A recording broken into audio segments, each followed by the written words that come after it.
जय हिंद दोस्तों। तो आज की क्लास में हम जो लूसेंट ऑब्जेक्टिव वाली हमारी बुक है, इसमें जो जितने भी क्वेश्चन हैं सिंधु सभ्यता से लेकर के वो आज हम ख़त्म करेंगे। इसमें लगभग 75 क्वेश्चन के आसपास क्वेश्चन हैं। तो हम इसमें क्या करेंगे कि जो भी सही आंसर होगा उसको टिक करते हुए चलेंगे। तो चलिए हम देखते हैं कि जो हड़प्पा सभ्यता सिंधु सभ्यता थी वो 2500 ईसा पूर्व से लेकर के 1750 ईसा पूर्व तक चली थी। तो इसमें पहला क्वेश्चन है कि हड़प्पा सभ्यता सर्वाधिक मान्यता प्राप्त काल कौन सा है। तो इसका राइट आंसर हो जाएगा कि 2500 ईसा पूर्व से लेकर 1750 ईसा पूर्व तक।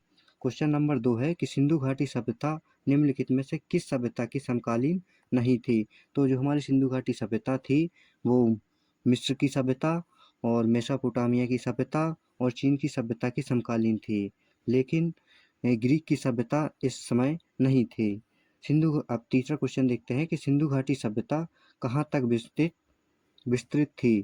तो इसका राइट आंसर हो जाएगा कि पंजाब, राजस्थान, गुजरात, उत्तर प्रदेश, हरियाणा और सिंध और बलूचिस्तान के एरिया में सिंधु घाटी सभ्यता फैली हुई थी। क्वेश्चन नंबर 4 है कि सिंधु घाटी सभ्यता में घोड़े के अवशेष कहाँ से मिले थे। तो इसका राइट आंसर हो जाएगा सुटकोटदा से घोड़े के अवशेष मिले थे। क्वेश्चन नंबर 5, सिंधु घाटी स्थल कालीबंगा किस प्रदेश में पड़ता है। तो इसका राइट आंसर हो जाएगा राजस्थान में। कालीबंगन क्षेत्र जो है राजस्थान के एरिया में पड़ता है। क्वेश्चन नंबर 6 कि पदार्थ का उपयोग हड़प्पा काल की मुद्राओं के निर्माण में मुख्य रूप से किया गया था। तो जो है इसमें सेल खड़ी का यूज किया गया था। हड़प्पा सभ्यता किस युग की थी। तो जो हड़प्पा सभ्यता है वो कांस्य युग की थी। क्वेश्चन नंबर 8 है कि सिंधु घाटी सभ्यता के लोगों का मुख्य जो है व्यवसाय क्या हुआ करता था। तो सिंधु घाटी सभ्यता के लोग व्यापार किया करते थे। क्वेश्चन नंबर 9 है कि हड़प्पा सभ्यता के निवासी थे। तो हड़प्पा सभ्यता के निवासी ग्रामीण हुआ करते थे। सिंधु घाटी सभ्यता के घर किससे बनाए जाते थे। तो सिंधु घाटी सभ्यता में जो घर हैं वो ईंटों से बनाए जाते थे। हड़प्पा वासी किस वस्तु के उत्पादन में सर्वप्रथम थे। तो जो हड़प्पा वासी थे वो जो है कपास कपास का जो है सामान ज़्यादा बनाया करते थे। क्वेश्चन नंबर 12 है कि निम्नलिखित विद्वानों में से हड़प्पा सभ्यता का सर्वप्रथम जो है खोजकर्ता किसने की थी। तो इसका राइट आंसर हो जाएगा दयाराम साहनी। दयाराम साहनी ने हड़प्पा सभ्यता की सर्वप्रथम खोज की थी। क्वेश्चन नंबर 13, सिंधु सभ्यता का पंत नगर मूलतः बंदरगाह किसे कहा जाता था। तो जो है बंदरगाह लोथल को कहा जाता था। पैमाने की खोज ने यह सिद्ध कर दिया कि सिंधु घाटी सभ्यता के लोग माप और तौल से परिचित थे। यह खोज कहाँ पर हुई थी। तो इसका राइट आंसर हो जाएगा लोथल में इसकी खोज की गई थी। क्वेश्चन नंबर 15 है कि हड़प्पा कालीन समाज के किन वर्गों में विभाजित था। तो इसका राइट आंसर हो जाएगा विद्वानों, योद्धाओं, व्यापारी और श्रमिकों में यह विभक्त था। क्वेश्चन नंबर 16 देखते हैं। क्वेश्चन नंबर 16 है कि सिंधु सभ्यता का सर्वाधिक उपर्युक्त नाम क्या है। तो सिंधु सभ्यता का उपर्युक्त जो नाम है इसे हड़प्पा सभ्यता भी कहा जाता है। और क्वेश्चन नंबर 17 है कि निम्नलिखित में से कौन सा लक्षण सिंधु सभ्यता के लोगों का सही चित्रण करता है। तो उनके विशाल महल और मंदिर हुआ करते थे। ये बात तो बिल्कुल सही है। और दूसरा कहा है कि वे देवी देवताओं की पूजा किया करते थे। ये बात भी ये बात ए, दोस्तों इसमें जो कहा गया है कि उनके विशाल महल और मंदिर होते थे, तो उस समय दोस्तों मंदिर नहीं होते थे। तो ये बात बिल्कुल भी गलत है। दूसरा पॉइंट कहा गया है कि वे देवी और देवताओं दोनों की पूजा किया करते थे, तो ये बात बिल्कुल सही है। और थर्ड ऑप्शन में है कि वे युद्ध घोड़ों द्वारा खींचे जाने वाले रथों का प्रयोग करते थे। तो उस समय जो है रथ का यूज नहीं किया जाता था। एक तो इसका राइट आंसर हो जाएगा option number B. Option number A केवल 2। क्वेश्चन नंबर 18 है कि हड़प्पा सभ्यता की खोज किस वर्ष हुई थी। तो इसका राइट आंसर हो जाएगा 1921 में हड़प्पा सभ्यता की खोज की गई थी। क्वेश्चन नंबर 19 है कि हड़प्पा सभ्यता के बारे में कौन सी उक्ति सही है। तो उन्हें अश्वमेध की जानकारी थी, तो नहीं, ये बात गलत है। ऑप्शन 2 है कि गाय उनके लिए पवित्र थी, ये वैदिक काल में जो है गाय पवित्र थी। और क्वेश्चन नंबर ऑप्शन सी है कि उन्होंने पशुपति का सम्मान करना आरंभ किया था, ये बात बिल्कुल सही है। और ऑप्शन डी है कि उनकी संस्कृति सामान्यतः स्थिर नहीं थी, ये बात गलत है। क्वेश्चन नंबर 20 है कि हड़प्पा के लोगों की सामाजिक पद्धति ये क्या थी। तो इसका राइट आंसर हो जाएगा कि जो है हड़प्पा सभ्यता के लोग सामाजिक पद्धति उचित समाजवादी हुआ करती थी। सिंधु का नखलिस्तान बाग हड़प्पा सभ्यता की किस पुरा स्थल को कहा गया है। तो इसका राइट आंसर हो जाएगा मोहनजोदड़ो को जो है नखलिस्तान या बाग हड़प्पा सभ्यता की पुरा स्थल को कहा गया है। क्वेश्चन नंबर 22 है कि हड़प्पा सभ्यता के संपूर्ण क्षेत्र का आकार किस प्रकार का था। तो हड़प्पा सभ्यता जो है त्रिभुजाकार थी। तो क्वेश्चन नंबर 23 में जो है हमें सूची 1 को सूची 2 से हमें मिलान करना है। सूची 1 में जो है स्थल दिए गए हैं और सूची 2 में जो है नदी दी गई है। तो जो हड़प्पा जो स्थल था वो रावी नदी के किनारे था, मोहनजोदड़ो था वो सिंधु नदी के किनारे, और लोथल जो शहर था वो भोगवा नदी के किनारे था। कालीबंगा का क्षेत्र था वो घग्गर नदी के किनारे था। तो दोस्तों जिसमें भी जो जोदड़ो जैसे मोहनजोदड़ो और जितने में भी जोदड़ो आता है वो क्षेत्र हैं वो सभी सिंधु नदी के किनारे हैं। तो इसका राइट आंसर हो जाएगा एक, फर्स्ट इसका राइट आंसर हो जाएगा। जैसे कि दोस्तों मोहनजोदड़ो और एक चनहूदड़ो है वो भी सिंधु नदी के किनारे है। तो क्वेश्चन नंबर 24 देखते हैं कि हड़प्पा सभ्यता के अंतर्गत हल से जोते गए खेत के साक्ष्य जो है कहाँ पर मिले थे। तो दोस्तों इसका राइट आंसर हो जाएगा कि जो जोते हुए खेत के साक्ष्य हैं वो कालीबंगा में मिले थे। क्वेश्चन नंबर 25 है कि सिंधु सभ्यता की ईंटों का अलंकरण किस स्थान से मिला है। तो दोस्तों इसका राइट आंसर हो जाएगा कालीबंगा से। क्वेश्चन नंबर 26 है कि मोहनजोदड़ो कहाँ पर स्थित है। तो इसका राइट आंसर हो जाएगा बी, सिंध क्षेत्र में। क्वेश्चन नंबर 27 है कि सिंधु सभ्यता में बृहत स्नानागार कहाँ पर मिले थे। तो जो बृहत स्नानागार है वो मोहनजोदड़ो में मिले थे। अब क्वेश्चन नंबर 28 देखते हैं कि सिंधु सभ्यता की मुद्रा में किस देव देवता के समतुल्य चित्रांकन मिलता है। तो इसका राइट आंसर हो जाएगा कि जो है आदि शिव के जो है चित्रांकन मिलते हैं। क्वेश्चन नंबर 29 है कि निम्नलिखित में से कौन सा हड़प्पा कालीन स्थल गुजरात में है। तो इसका राइट आंसर हो जाएगा लोथल। लोथल जो है हड़प्पा कालीन स्थल गुजरात में है। क्वेश्चन नंबर 30 है कि मोहनजोदड़ो स्थानीय नाम क्या है, ये नाम क्या है। तो इसका राइट आंसर हो जाएगा मृतकों का टीला। क्वेश्चन नंबर 31 देखते हैं कि हड़प्पा सभ्यता का प्रचलित नाम है। तो इसका राइट आंसर हो जाएगा सिंधु घाटी की सभ्यता के नाम से भी इसे जाना जाता है। सैंधव स्थलों के उत्खनन से प्राप्त मोहरों पर निम्नलिखित में से सर्वाधिक उत्कीर्णन हुआ है। तो इसमें जो है सबसे ज़्यादा चित्र बने हुए हैं। तो इसका राइट आंसर हो जाएगा बैल के सबसे ज़्यादा चित्र मिले हैं।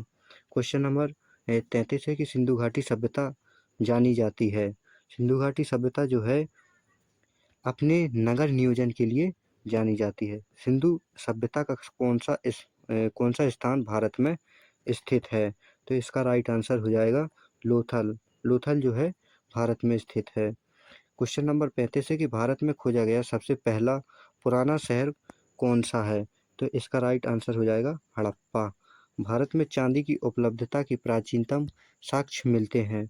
तो चांदी के साक्ष्य जो हैं वो हड़प्पा संस्कृति से मिलते हैं। क्वेश्चन नंबर 37 देखते हैं। 37 सिंधु सभ्यता के बारे में कौन सा कथन असत्य है। तो नगरों में नालियों की सुदृढ़ व्यवस्था थी, ये बात बिल्कुल सही है। ऑप्शन बी कहता है कि व्यापार और वाणिज्य में उन्नत दशा में थे तो ये भी बात भी सही है। क्वेश्चन नंबर सी के ऑप्शन नंबर सी कहता है कि मातृ देवी की उपासना की जाती थी। ये बात भी बिल्कुल सही है। तो जो लोग लोहे से परिचित थे, ये बात बिल्कुल गलत है। इसीलिए इस क्वेश्चन का राइट आंसर डी हो जाएगा। तो क्वेश्चन नंबर 38 में कहा गया है कि सूची फर्स्ट को सूची 2 से सुमेलित करना है। तो ऑप्शन ए में कहा गया है कि सिंधु सभ्यता की उत्तरी सीमा क्या थी। तो सिंधु सभ्यता की उत्तरी सीमा जो थी वो मांडा और जम्मू कश्मीर। ऑप्शन बी कहता है कि सिंधु सभ्यता की दक्षिण सीमा कहाँ तक थी। तो वो थी दहमाबाद, महाराष्ट्र तक। और ऑप्शन नंबर सी है कि सिंधु सभ्यता की पूर्वी सीमा कहाँ तक लगती थी। तो सिंधु सभ्यता की जो पूर्वी सीमा है वो आलमगीरपुर, उत्तर प्रदेश तक लगती थी। ऑप्शन नंबर डी कहता है कि सिंधु सभ्यता की पश्चिमी सीमा कहाँ तक लगती थी। तो इसका जो है सीमा सुत्का गैंडोर बलूचिस्तान में पड़ता है, वहाँ तक लगती थी। तो इसका राइट आंसर हो जाएगा ऑप्शन ए। 39 क्वेश्चन कहता है कि मांडा किस नदी के किनारे स्थित था। तो इसका राइट आंसर हो जाएगा चिनाब नदी के किनारे स्थित था। हड़प्पा कालीन स्थल रोपण जो पंजाब में पड़ता है, किस नदी के किनारे था। तो रोपण जो है वो सतलज नदी के किनारे स्थित था। हड़प्पा में एक उन्नत जल प्रबंधन प्रणाली का पता चलता है। तो इस जो पता चलता है वो धोलावीरा से पता चलता है। क्वेश्चन नंबर 42 देखते हैं। क्वेश्चन नंबर 42 में कहा गया है कि हड़प्पा की मिट्टी के बर्तन पर साम्यता किस रंग का उपयोग हुआ था। तो हड़प्पा सभ्यता में जो मिट्टी के बर्तन बनाए जाते थे उन पर ज़्यादातर लाल रंग का उपयोग किया जाता था। क्वेश्चन नंबर 3 कहता है 43 कहता है कि सिंधु सभ्यता निम्नलिखित में से किस युग में पड़ता है। तो सिंधु सभ्यता जो है वो आदि ऐतिहासिक काल में पड़ती है। क्वेश्चन नंबर 44 कहता है कि सिंधु घाटी सभ्यता की विकसित अवस्था में निम्नलिखित में से किस स्थल से घरों में कुओं के अवशेष मिले हैं। तो इसका राइट आंसर हो जाएगा मोहनजोदड़ो। मोहनजोदड़ो से जो है कुआं के अवशेष मिले हैं। क्वेश्चन नंबर 45 में पूछा गया है कि सिंधु घाटी सभ्यता की खोज निकालने में जिन 2 भारतीयों का नाम जुड़ा है वो कौन कौन से हैं। तो इसका राइट आंसर हो जाएगा दयाराम साहनी और राखलदास बनर्जी। क्वेश्चन नंबर 46 में कहा गया है कि रंगपुर जहाँ हड़प्पा की समकालीन सभ्यता थी वो कहाँ पर है। तो रंगपुर जो है सौराष्ट्र में पड़ती थी रंगपुर सभ्यता। क्वेश्चन नंबर 47 में पूछा गया है कि हड़प्पा एवं मोहनजोदड़ो की पुरातात्विक खुदाई के प्रभारी कौन थे। तो इसका राइट आंसर हो जाएगा sir John Marshall. Sir John Marshall पुरातात्विक खुदाई के प्रभारी थे हड़प्पा और मोहनजोदड़ो की खुदाई में।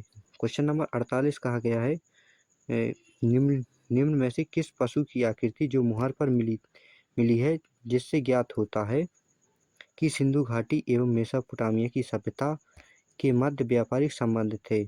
तो इसका राइट आंसर हो जाएगा बैल। जो है बैल के चित्र जो है मिले थे। क्वेश्चन नंबर 49 में कहा गया है कि सिंधु घाटी के लोग विश्वास करते थे। तो जो सिंधु घाटी सभ्यता के जो लोग थे वो सिंधु घाटी सभ्यता के लोग जो है मातृ देवी में विश्वास करते थे। क्वेश्चन नंबर 50 में कहा गया है कि निम्नलिखित में से कौन सी सिंधु स्थल समुद्र तट पर स्थित नहीं थी। तो इसका राइट आंसर हो जाएगा जो सुतकोटरा थी वो समुद्र तट पर स्थित थी और लोथल भी स्थित थी, बालाकोट भी थी, लेकिन कोट दीजी ये जो है समुद्र तट पर स्थित नहीं थे। क्वेश्चन नंबर 51 में कहा गया है कि निम्नलिखित में से मोहनजोदड़ो की सबसे बड़ी इमारत मानी जाती है वो कौन सी है। तो इसका राइट आंसर हो जाएगा विशाल स्नानागार।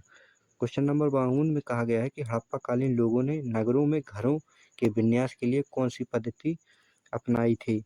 तो इसका राइट आंसर हो जाएगा ग्रिड पद्धति अपनाई थी। क्वेश्चन नंबर 53 में फिर से सूची 1 को सूची 2 से मिलान करना है। तो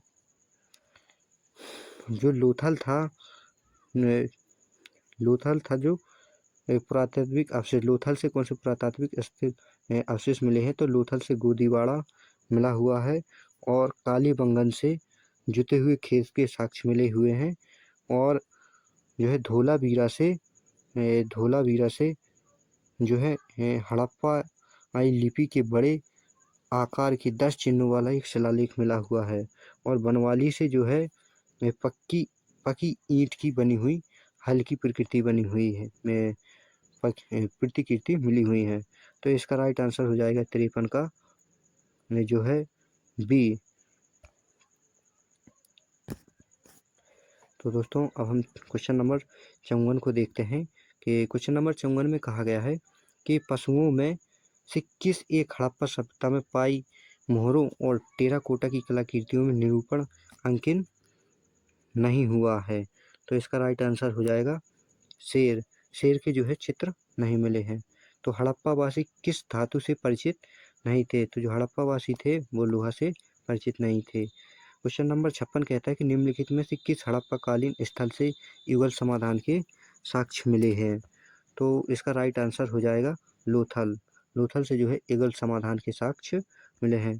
क्वेश्चन नंबर 57 कहता है कि कपास का उत्पादन सर्वप्रथम सिंधु क्षेत्र में हुआ, जिससे ग्रीक या यूनान के लोग किस नाम से जानते थे? तो जो ग्रीक या यूनान के लोग थे वो इसे सिंडन के नाम से जानते थे। क्वेश्चन नंबर 58 में है कि हड़प्पा के काल का तांबे का रथ किस स्थान से प्राप्त हुआ? तो इसका राइट आंसर हो जाएगा दहमाबाद से जो है तांबे के रथ जो है मिला था। क्वेश्चन नंबर 59 में कहा गया है कि हड़प्पावासी किन किन धातुओं का आयात करते थे? तो इसमें जो ऑप्शन दिए हुए हैं, फर्स्ट ऑप्शन है कि चांदी, सेकंड है टिन और थर्ड है सोना।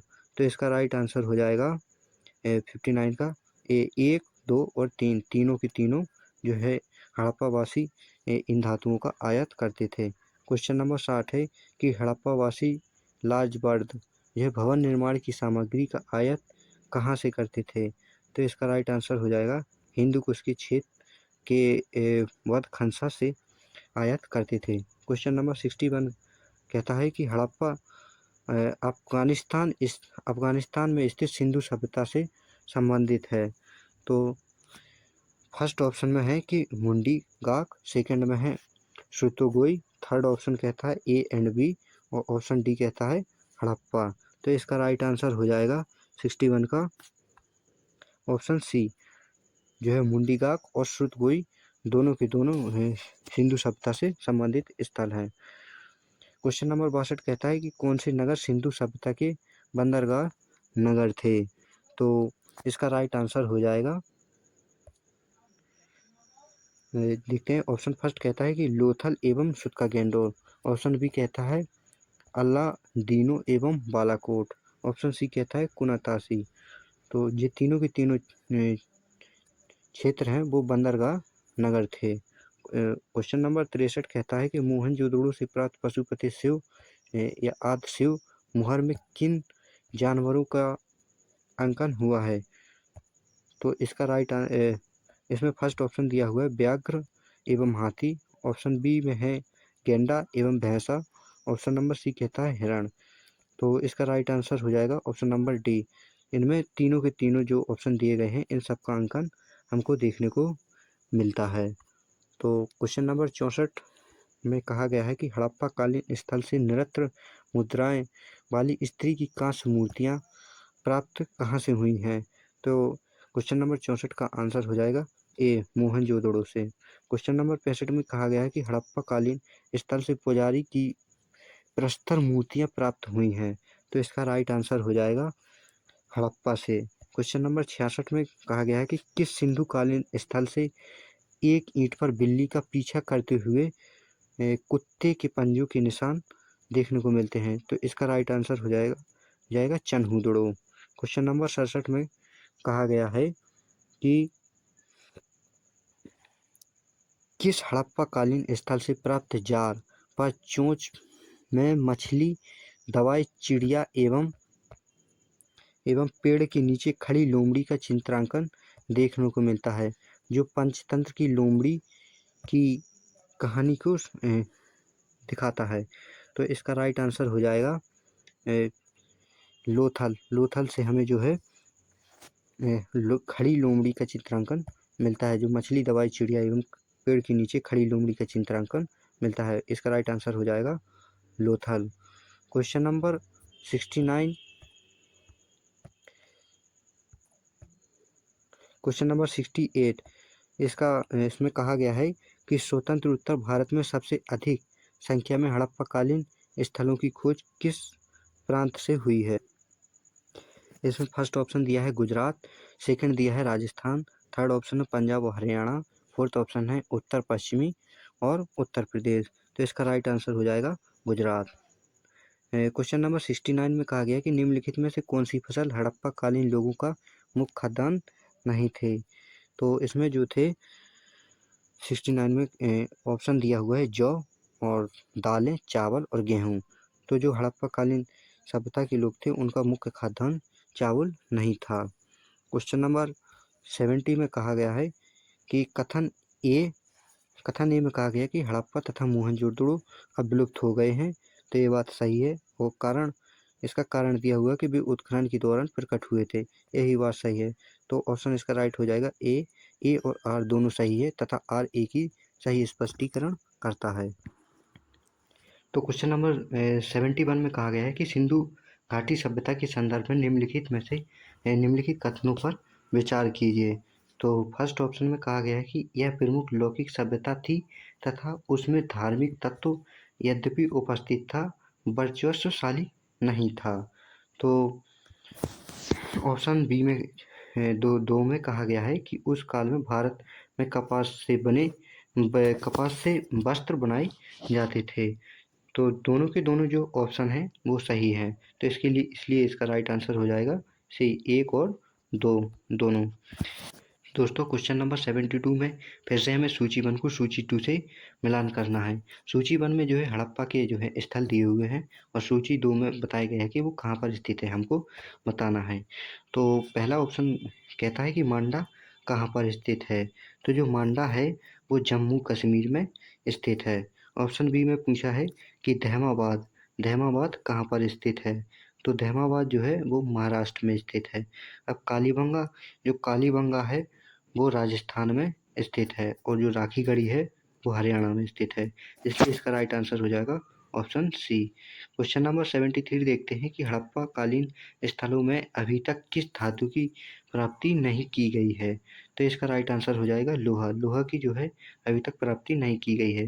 क्वेश्चन नंबर 74 में कहा गया है कि किस पशु के अवशेष सिंधु घाटी सभ्यता में प्राप्त नहीं हुए हैं। तो इसका राइट आंसर हो जाएगा शेर के जो है अवशेष अभी तक प्राप्त नहीं हुए हैं। चनहूदड़ो के उत्खनन का निर्देशन किया था। तो चनहूदड़ो का जो उत्खनन का निर्देशन जो है J.H. मेके ने किया था। तो दोस्तों हमने इस वीडियो के माध्यम से जो है हड़प्पा सभ्यता से बनने वाले जितने भी क्वेश्चन थे वो हमने लगभग सारे कवर कर लिए हैं। तो जो है हम दोस्तों अगली क्लास में वैदिक सभ्यता से बनने वाले जितने भी क्वेश्चन होंगे वो सारे के सारे कवर कर लेंगे। तो जय हिंद दोस्तों, तो अब मिलते हैं हम अगली वीडियो में।